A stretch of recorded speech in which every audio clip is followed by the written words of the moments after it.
Halo, Assalamualaikum teman-teman. Perkenalkan, nama saya Vivi Sandra Mauritania dengan NIM 250211105706. Pada video kali ini, saya akan memaparkan terkait dengan kampanye praktik baik penerapan scaffolding pada Zone of Proximal Development dalam rangka memenuhi tugas ujian akhir semester 1 mata kuliah Perspektif Sosiokultural dalam Pendidikan di Indonesia.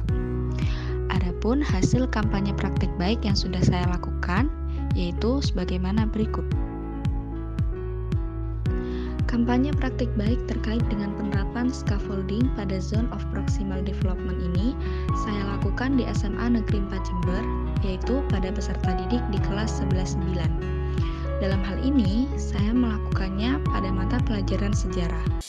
Nah, penerapan scaffolding di sini dilakukan dalam rangka untuk memenuhi kebutuhan belajar dari peserta didik.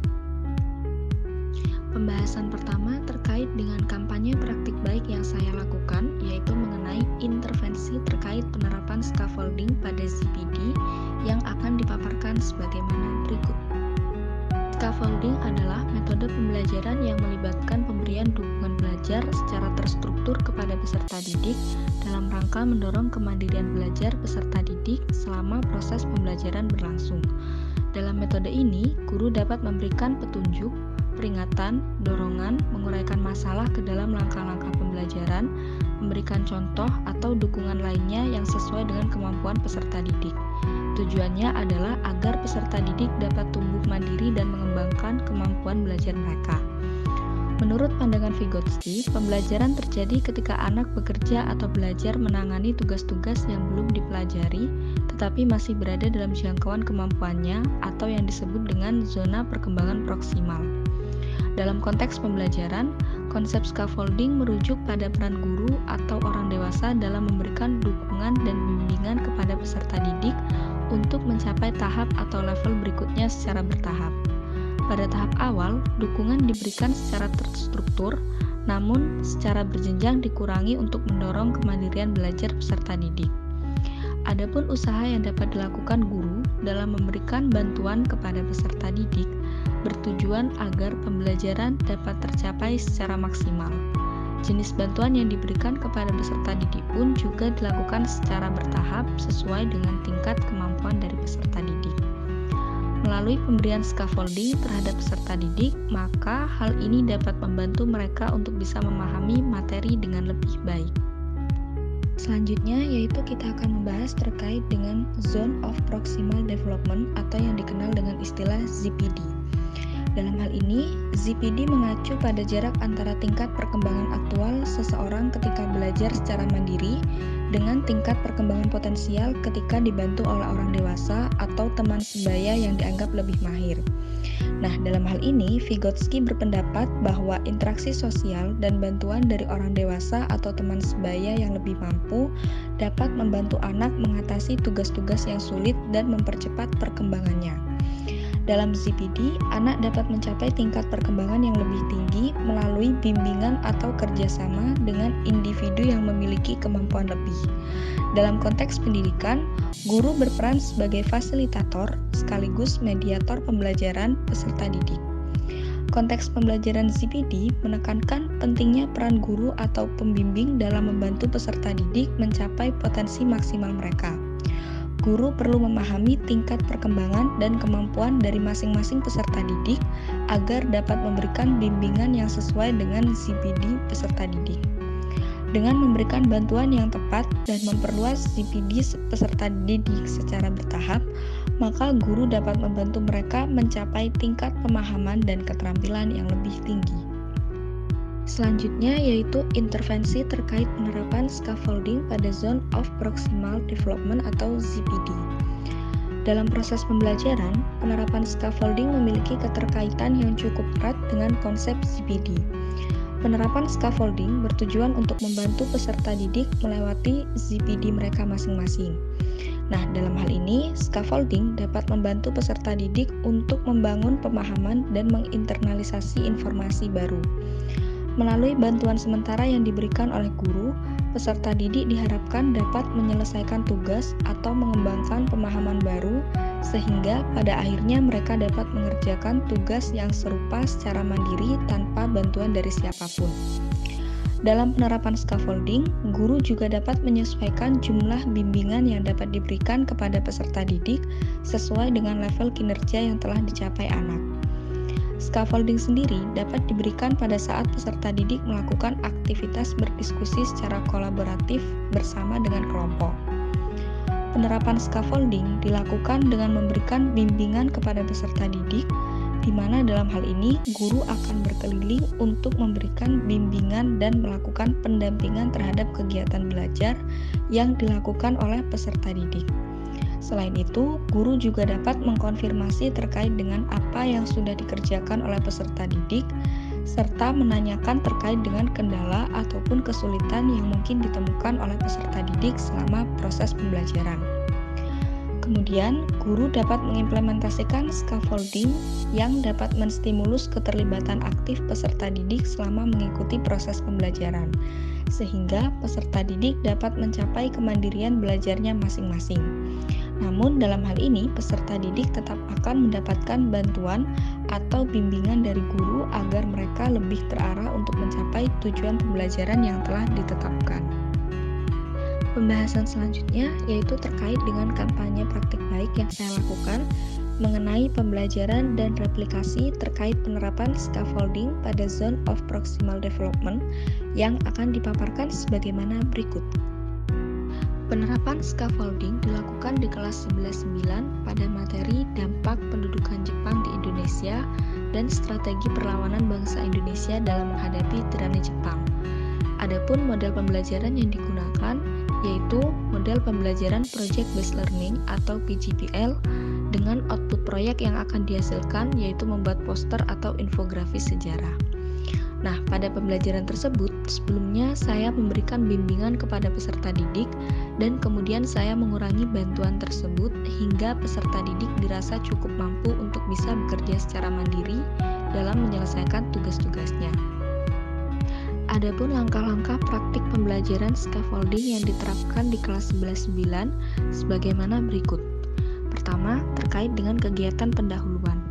Dalam hal ini, dimulai dengan memberikan pertanyaan pemantik dalam rangka mengetahui sejauh mana pemahaman awal yang dimiliki oleh peserta didik terkait dengan topik materi yang akan dipelajari. Dalam hal ini, guru akan memberikan bantuan kepada peserta didik dengan menjelaskan mengenai topik materi yang sedang dipelajari hari ini. Selanjutnya yang kedua yaitu terkait dengan kegiatan inti. Pada tahap awal, guru akan mengarahkan peserta didik untuk melakukan orientasi terhadap suatu permasalahan terkait dengan tujuan pembelajaran yang akan dicapai. Selanjutnya, guru membagi peserta didik ke dalam 6 kelompok kecil, dengan masing-masing kelompok beranggotakan sekitar 6 orang peserta didik. Dalam hal ini, peserta didik akan dikelompokkan sesuai dengan tingkat pemahaman dan kemampuan yang mereka miliki berdasarkan hasil tes diagnostik awal yang telah dilakukan sebelumnya. Nah, setelah membagi kelompok, selanjutnya guru akan membagikan LKPD sekaligus menjelaskan kepada peserta didik terkait dengan tugas-tugas yang harus dikerjakan dalam LKPD tersebut, melalui diskusi bersama kelompok sekaligus merancang desain proyek yang akan dikerjakan. Selama proses diskusi, guru akan berkeliling untuk meninjau aktivitas pekerjaan yang dilakukan oleh peserta didik bersama dengan kelompoknya. Guru akan mengunjungi masing-masing kelompok dan memberikan bimbingan sesuai dengan perkembangan proksimal dari masing-masing peserta didik. Selain memberikan bimbingan yang sesuai dengan perkembangan proksimal peserta didik, guru juga akan melakukan monitoring terhadap kemajuan proyek yang dikerjakan oleh peserta didik. Guru juga memberikan bimbingan yang sesuai dengan kebutuhan peserta didik sekaligus tahap perkembangan proksimal peserta didik, sehingga peserta didik menjadi lebih terarah dan fokus dalam menyelesaikan tugas proyek yang diberikan. Selama melakukan diskusi, peserta didik yang mengalami kesulitan akan diberikan bimbingan secara khusus dan spesifik, berbeda dari peserta didik lain yang sudah memahami materi dengan baik. Beberapa peserta didik juga dapat mengerjakan atau menyelesaikan permasalahan yang dihadapi bersama dalam kegiatan diskusi kelompok.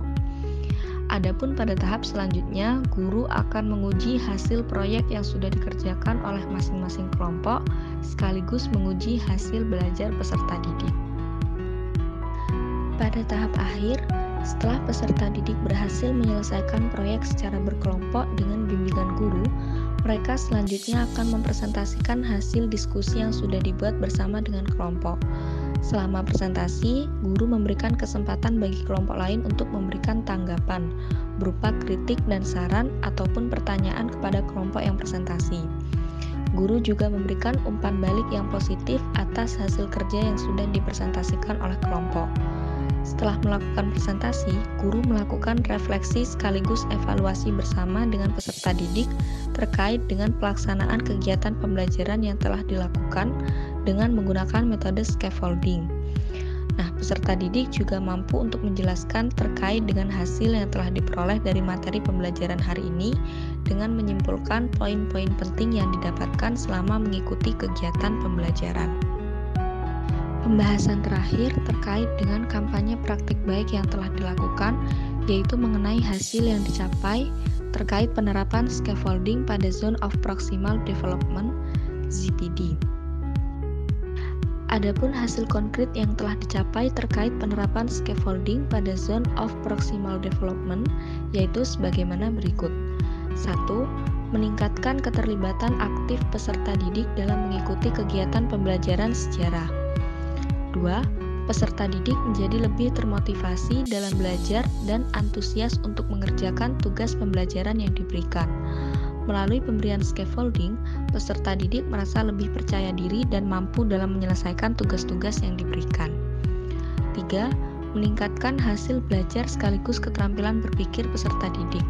Dalam hal ini, scaffolding yang telah diberikan dapat membantu peserta didik untuk bisa mengembangkan keterampilan berpikir kritis, seperti menganalisis informasi, memecahkan masalah, dan juga membuat keputusan. 4. Meningkatkan kemandirian belajar peserta didik, sehingga peserta didik mampu menyelesaikan tugas-tugas yang kompleks secara mandiri. 5. Meningkatkan keterampilan sosial peserta didik. Dalam hal ini, pemberian scaffolding dapat membantu peserta didik mengembangkan keterampilan sosial seperti komunikasi, kolaborasi, dan kerjasama dengan orang lain untuk mencapai tujuan bersama. Dan yang terakhir yaitu menciptakan lingkungan belajar yang inklusif bagi peserta didik, sehingga peserta didik merasa diterima dengan baik selama mengikuti kegiatan pembelajaran. Nah, demikian itu tadi hasil pemaparan terkait dengan kampanye baik penerapan scaffolding pada Zone of Proximal Development yang sudah saya lakukan di kelas 11-9 dari mata kuliah Perspektif Sosiokultural dalam Pendidikan Indonesia. Semoga informasi yang sudah saya sampaikan bisa bermanfaat bagi kita semua. Dan sampai bertemu kembali dalam kesempatan selanjutnya. Terima kasih.